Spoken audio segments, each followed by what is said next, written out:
there's three categories of environments. You have production, you have a manual test environment, and then you have an automated test environment. Those are the three categories. And sometimes you need more than one of each. You might need 17 test environments if you have a highly complex area where you have different groups of testers that need their own environment that they can test with. And that's fine. But you need at least one. You need at least one environment where people can kind of check out the software and make sure it's right. Just like production, some companies have more than one production environment for different constituencies, different regions. That's fine, but you need at least one. And then the first environment is your test automation environment. For the three-letter acronyms, I like to call it the TDD environment to invoke the visual of test-driven development. This is the no humans allowed environment where we're just going to deploy automatically to it the next build that comes out, and we're going to run through all of the full system tests, and we're going to make sure that none of the tests failed and our software is still stable. And then we're going to run the next build. So there's no point in a human ever trying to access this environment to use the software because the data is just getting loaded and ripped out and builds are getting redeployed. And it's really just meant for automation so that we can have that third stage of the continuous integration pattern.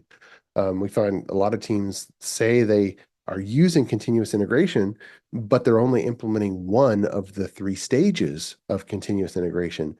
And the integration build is the most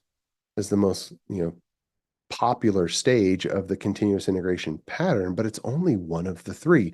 Going way back to the book that defined continuous integration back in 2006, you have the commit stage where you have a private build that runs on an individual developer's workstation. Then you have your integration build, which runs on a team shared environment. And then you have your first deployment and post-deployment testing, and that's your third stage of continuous integration. And only then do you know that you have actually integrated changes from multiple people and have the confidence that you have a stable version that can be pushed forward. But this is available to you. This is the technical part of a common process. And this isn't just a technical process. The executives need to know that this is the DevOps process that we're using so that they have visibility and can ask questions about it. Also, the pull request process and how we work in full system testing. This flow is important as well.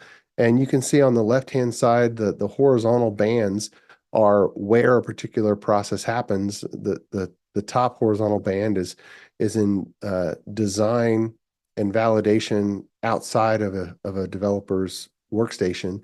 And then we have processes that work on the engineer's workstation, and then the process that happens on the build server, and then the processes that happen on the bottom band on the TDD environment. And this flow is really critical in preventing and finding and removing defects. And so if we want defect-free release candidates pushing into our manual test environments, then a process like this is really important, where we define test scenarios ahead of actually writing code. And then right after leading into our pull requests, we verify that those test scenarios have in fact been automated and they pass, and that we work in inspections into our pull request.